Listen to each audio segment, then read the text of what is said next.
মন্দিরের সামনে আমাদের কেন্দ্র মন্দির গেট যখন আমার বাড়ি গেট এবার হঠাৎ করে এখানে আসা আমার এখানে আমার সঙ্গে আরেকজন এসছেন, মা নিচে আছেন, উনি এখানে খুবই যাতায়াত করেন, ওনার আশেপাশে ওনার বাপের বাড়ি, ওই সেই সূত্রে উনি এখানে আসেন। এই ঋতিক দাদার সাথে ওনার ভালো পরিচিতি। তা উনি আসে গল্প করে যে চুচুড়া মন্দির খুব সুন্দর, একদিন তোমাদের নিয়ে যাবো, খারাপ যাবো যাবো করে আর আশা পাই। তো আজকে তার দয়া এসে গেছি। আর এসে বুঝছিলাম তো এমন সময় কে যেন বললো ওপর থেকে কোনো মাথা সমাধান, তাহলে এসে যখন বলেছি মাথা সমাধান অংশগ্রহণ করেই যাই, তাই চলে আসে। মায়েরা বলছিল খুব ভালো লাগছে শুনতে। মনুষ্য জীবনের উদ্দেশ্যটাই তো ঠাকুরকে পাওয়া।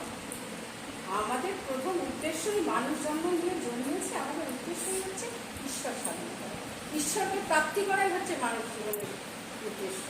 আমি কিন্তু যখন এসেছিলাম পৃথিবীতে, আমি কিন্তু প্রতিজ্ঞাবদ্ধ করেই এসেছিলাম যে আমি পৃথিবীতে এসে আমি তোমার নাম গান করব। কিন্তু আমি যখনই মানে মায়ের পেট থেকে ভূমিষ্ঠ হলাম, আমি কিন্তু মায়ার বদলে এমন বেঁধে গেলাম, আমি কিন্তু সেটা ভুলে গেলাম। আমি কিন্তু ঠাকুরটা ভুলে গেলাম, গিয়ে আমি আনুষঙ্গিক জিনিসের মধ্যে এমনভাবে জড়িয়ে পড়লাম যে আমার আর তার কাছে আসার সময় নেই, তাকে ডাকার সময় নেই।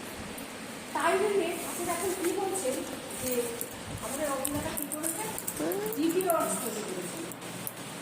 অনেক মানুষ দাদা ছিলেন, তখন আগের যিনি দাদা ছিলেন উনি দীক্ষার তৈরি করেছিলেন।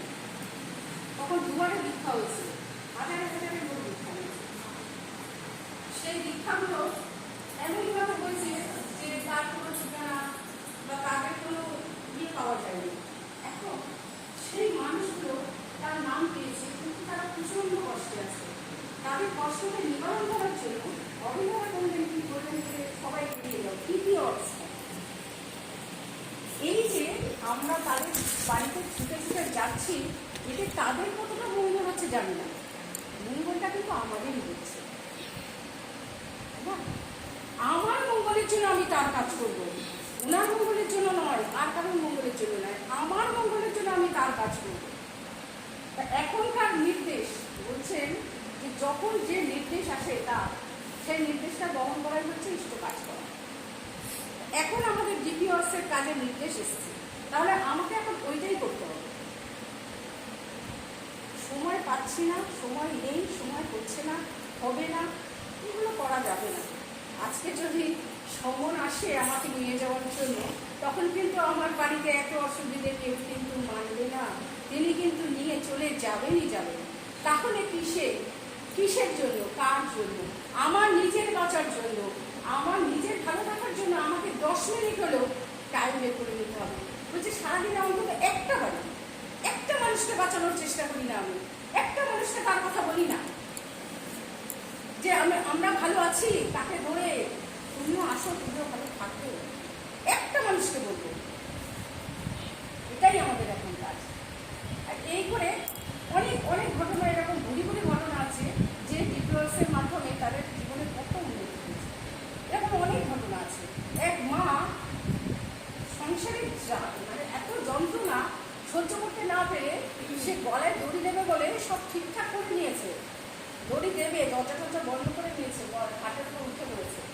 এমন সময় গুরু ভাইটা গিয়ে দরজা ধাক্কাচ্ছে ঠকঠক করে, মা জয়গুরু, আমি মরতে গিয়েও শান্তি নাই, আমি মরতে এসেছি তাতেও শান্তি নাই। এখন জয়গুরু জয়গুরু বলে ধুমধাম করে ধাক্কা মারলে কি করবে, পাথরের মরা বাদ দিয়ে আগে এসে দরজা খুলে দরজা খুলে তখন বলছে আমরা ঠাকুরবাড়িতে এসেছি, মা কেমন আছেন, আপনারা ভালো আছেন? অভিনেতা বলছেন বা দাদা বলছেন ঠাকুর বাড়িতে গিয়ে স্টুডিওতে করছেন কিনা জিজ্ঞাসা করবেন না, জিজ্ঞাসা করবেন না আপনারা কেমন আছেন। তখন উনি বলছে এতদিন বাদে মনে পড়েছে আমরা কেমন আছি শুনতে আসার কথা, এতদিন কোথায় ছিলেন আপনারা?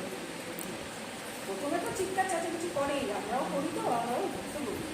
প্রথমে তো মানতে চাই, আবার অনেক বোঝানোর পরে তারপরে বুঝে রাজি হয়ে সে কিন্তু মরল না, তার মৃত্যু খারাপ কেটে গেল। এই হচ্ছে আমার ঠাকুর, বাস্তব। আর এটা পারে কারা? মায়েরা।